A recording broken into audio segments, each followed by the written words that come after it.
Hello students, कैसे हैं आप सब लोग। Most expected questions economics term 2। ये एक ऐसा टॉपिक है जिसपे काफी दिन से बच्चों की डिमांड आ रही है कि सर आप इकोनॉमिक्स के हमें कुछ टॉपिक्स कुछ क्वेश्चंस बता दो, हम उन्हें कर लेंगे जो कि इंपॉर्टेंट है।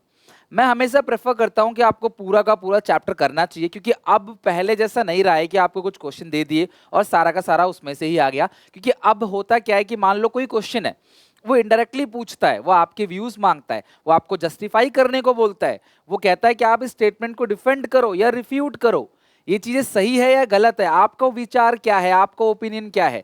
डाटा दिया जाता है जिसको कंप्लीट आपको एनालाइज करना पड़ता है और उसके बाद लिखना पड़ता है। वर्किंग पॉपुलेशन रेशियो फीमेल्स का जो है वो अर्बन एरिया में कम और रूरल एरिया में ज्यादा क्यों है, इसके लिए अब बताओ।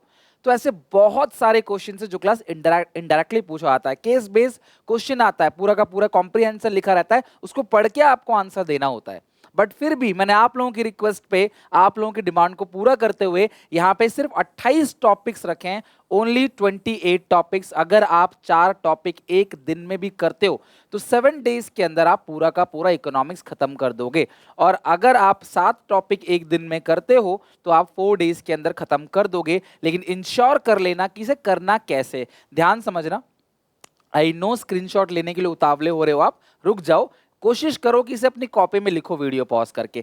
प्लीज स्क्रीनशॉट मत लो, मैं क्या कह रहा हूं, आप कॉपी में लिखो। स्क्रीनशॉट लोगे, क्वेश्चन कौन कौन से थे, 28 टॉपिक कौन कौन से थे, याद नहीं रहेगा तो पढ़ते वक्त उसमें फोकस नहीं कर पाओगे। कॉपी में लिखोगे बैठ के तो तुमको याद रहेगा कि हाँ यार सर ने, अच्छा ये क्वेश्चन तो लिखवाया था सर ने उस दिन, इसको अच्छे से कर लेता हूं। या प्रैक्टिस पेपर में है, सैंपल पेपर में उसे लिंक कर पाओगे और तब कहोगे हाँ सर एग्जामिनेशन में आया था। कई बार इनडायरेक्ट क्वेश्चन पूछा आता है, सेम वही क्वेश्चन आपको लगता है सर आपने बताया था, आया नहीं। तो जितना बता रहा हूं क्लास 100% इसमें से कवर होगा, सारा कुछ इसमें से आएगा, ये सारे टॉपिक से। लेकिन कुछ क्वेश्चन इनडायरेक्टली भी हो सकते हैं एंड उसकी प्रिपरेशन भी मेरे चैनल पे होगी, एंड डोंट वरी। ओके, तो तुम्हें करना क्या है, जाओ सबसे पहले कॉपी लेके आ जाओ। सबसे पहला काम क्या करना है, तुम्हें हर एक क्वेश्चन का, जो भी टॉपिक का या मैं क्वेश्चन बताऊंगा आपको, उसकी एक छोटी सी 10 रुपए की या 20 रुपए की नोटबुक मेंटेन कर लेना, एक कॉपी बना लेना और उसके अंदर क्वेश्चन डालना। और क्वेश्चन का जो आंसर है ये तुम्हें अपनी ओन लैंग्वेज में बनाकर लिखना है।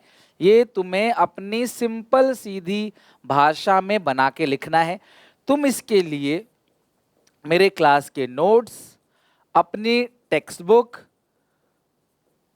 ट्यूशन स्कूल टीचर, इंटरनेट, कहीं से भी इसका सोर्स, इसका डाटा उठा सकते हो। मतलब खुद से बोलना कि ये ओपन बुक एग्जामिनेशन है, मेरे पास बहुत सारा सोर्स है, मैं इन सोर्स को देखूंगा, पढ़ूंगा, समझूंगा और फिर इन सब के आंसर्स को लिख के देखना। इन सब के आंसर, बिकॉज जब तुम सोर्सेस से उठा उठा के आंसर लिखोगे, अपनी भाषा में लिखोगे, डाटा गूगल से देख के कुछ लिखोगे, तो डैम श्योर आपका आंसर बहुत अच्छा जाएगा, बहुत अच्छा लगेगा आपका आंसर और जेन्युइन लगेगा। फिर जब आप इसी आंसर को बोर्ड में लिख के आओगे ना, तब क्लास टीचर खुश भी होगा, आपको पूरे नंबर भी देगा, 4 5 3 2 जितने नंबर का भी है आपको पूरे नंबर मिलेंगे उसके अंदर। और क्लास आपकी कॉपी बहुत अच्छी लगेगी, टीचर आपको 40 आउट ऑफ 40 भी दे सकता है, छोटे मोटे मिस्टेक्स को अवॉइड भी कर सकता है अगर टीचर को आपकी कॉपी पसंद आ गई तो ये सारे क्वेश्चन जब आप अपनी नोटबुक में लिख रहे होगे तो आपको ये सारा लिखते लिखते याद हो जाएगा। पहली बात, आधा तो याद हो ही जाएगा, फिर थोड़ा सा लर्न कर लेना, बिफोर एग्जाम आप इसी नोटबुक को देख के जा सकते हो। इसीलिए सारे के सारे इंपॉर्टेंट क्वेश्चन जो मैंने बताया आपको, that is really very much important, बहुत जरूरी। इसके अलावा आप क्या कर सकते हो, इसके अलावा जैसे ही आपका ये खत्म हो जाए, सारे क्वेश्चन खत्म हो गए, फिर आप सैंपल पेपर उठाओ।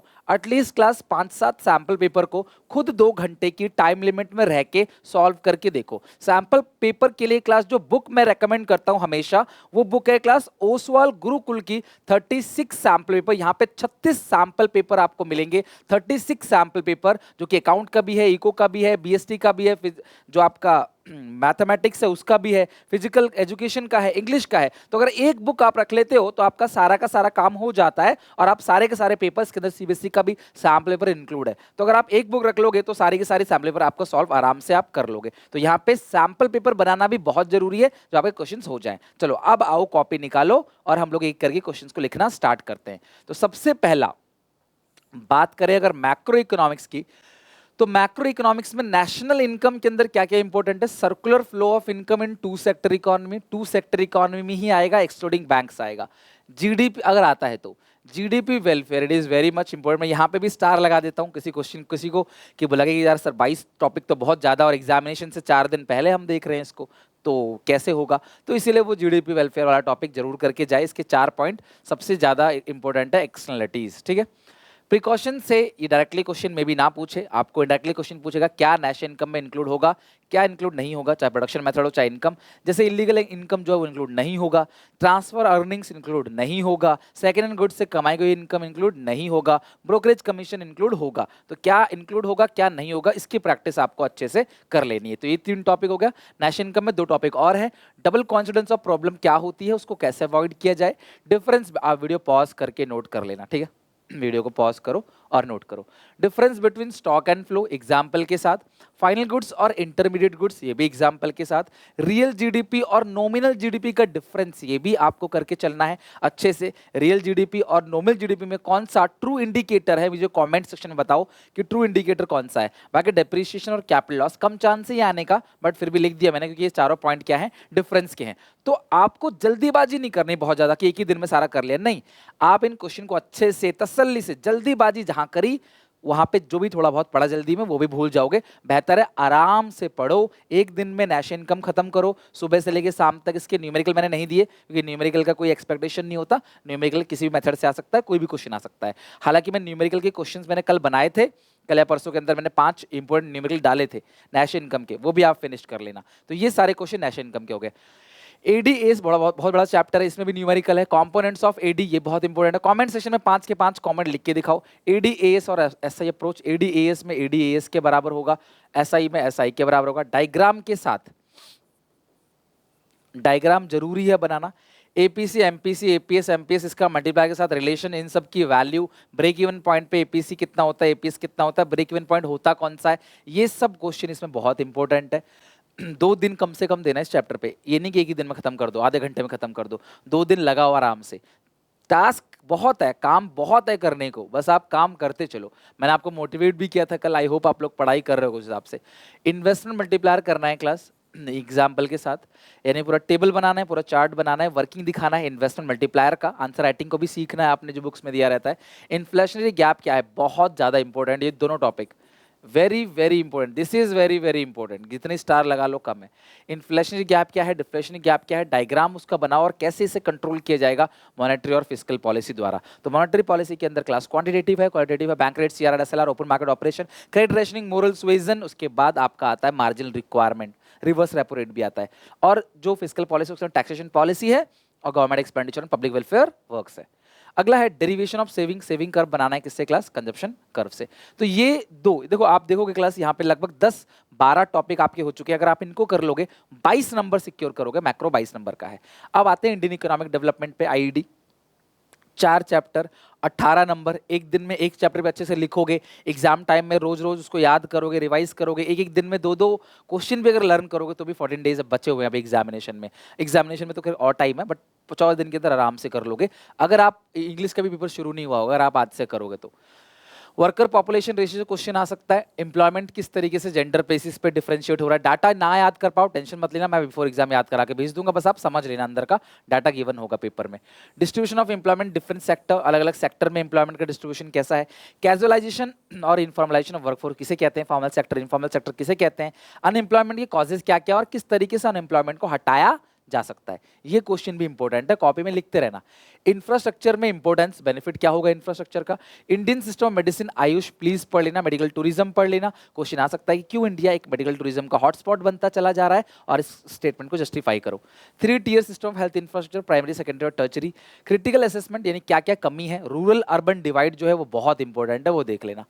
इसके अलावा हमारा जो 9 चैप्टर है इन्वायरमेंट सस्टेनेबल डेवलपमेंट, इसके सबसे पहला फंक्शन ऑफ इन्वायरमेंट, क्या काम करता है इन्वायरमेंट, अगर आपने इन्वायरमेंट को नुकसान पहुंचाया तो क्या हो सकता है, क्राइसिस का कारण क्या है, एयर पॉल्यूशन इसके कॉजेज क्या है, किस तरीके से एयर पॉल्यूशन को कंट्रोल किया जाएगा, कौन कौन सी बीमारी होती है। Function of PCB, it's really very important, function of PCB. तो पॉल्यूशन कंट्रोल बोर्ड कब आया, ये कॉमेंट सेक्शन बताओ मुझे, किसी को और पता है तो, कब आया पॉल्यूशन कंट्रोल बोर्ड। बाकी इस चैप्टर से ये सारा इंपॉर्टेंट है, यहाँ पे आपको कुछ पॉइंट्स एक्सप्लेन करना है। Chipko movement, sustainable development, land degradation, biodiversity loss, soil erosion, deforestation, या फिर क्लास आप कह सकते हो global warming. Soil erosion land degradation का ही पार्ट है, लेकिन फिर भी अलग से पूछा सकता है, but this is very important, global warming and ozone depletion, ये बहुत ज्यादा इंपॉर्टेंट है। कौन कौन सी गैसेस होती हैं, ग्रीन हाउस गैसेस, ये भी आप मुझे कॉमेंट सेक्शन में बता सकते हो अगर आपको पता है तो। Okay, aim and strategies of sustainable development, sustainable development का एम क्या है, सस्टेनेबल डेवलपमेंट की स्ट्रेटजीज क्या है, ये क्वेश्चन भी आ सकता है। लास्ट हमारा आखिरी चैप्टर है। देखो तो सिलेबस बहुत ज्यादा बड़ा नहीं है, आधा सिलेबस है, पहले बच्चे इसी को पूरा लास्ट में प्रिपेयर करते थे, छुट्टियां भी आपको सफिशिएंट दी गई हैं, अभी से काम करना स्टार्ट करोगे तो आराम से कर लोगे। Comparative development experience of India, Pakistan, China, तो सबसे पहला चाइना की जो पॉलिसी, चाहे वो GLF हो और कल्चरल रेवोल्यूशन हो, डुअल प्राइस पॉलिसी हो या SEZ हो, आपको सारे पॉइंट्स को अच्छे से करना है। डेमोग्राफिक इंडिकेटर दिखाना है चार्ट के साथ, इंडिया, चाइना, पाकिस्तान। HDI के इंडिकेटर्स को लर्न करना, इंडिया जो है नंबर 2 पे है, चाइना नंबर 1 पे है, पाकिस्तान नंबर 3 पे है, among 3 countries. Overall development strategy तीनों की कैसी रही है, ये मेरे नोट्स में भी आप याद कर लेना, ओवरऑल डेवलपमेंट स्ट्रेटेजी कैसी रही है। अब इसका अगर आपने कॉपी में लिख लिया तो अच्छी बात है, नहीं लिखा हो तो क्लास मैं इसका PDF अपने SPCC मोबाइल एप्लीकेशन पर अवेलेबल करा दूंगा, तो SPCC डाउनलोड कर लेना, बहुत सारी चीजें आपको इसके अंदर मिलने वाली हैं। जैसे जैसे एग्जाम क्लोज आएगा इसका PDF में दे दूंगा class, important questions for term 2 के अंदर, क्योंकि इको का, अकाउंट्स का, BST का, दोनों उसके अंदर दे दूंगा, तो वहां पे जाके आप चेक कर लेना, राइट। आई होप क्लास ये क्वेश्चन आपको काफी हेल्प करेंगे, सारा कुछ कवर होगा। इसके अलावा आपको लगता है सर ये क्वेश्चन बहुत इंपॉर्टेंट है, क्या ये आ सकता है, तो कमेंट में बताना क्लास, मैं उसको हो सके तो नेक्स्ट वीडियो में या बिफोर एग्जाम एक बार रिवीजन करा के भेज दूंगा आपको, क्योंकि हर वो इंपॉर्टेंट क्वेश्चन हमें करने हैं जहां से आ सकता है सिलेबस के अंदर से, राइट, पेपर में जहां पे आ सकता है।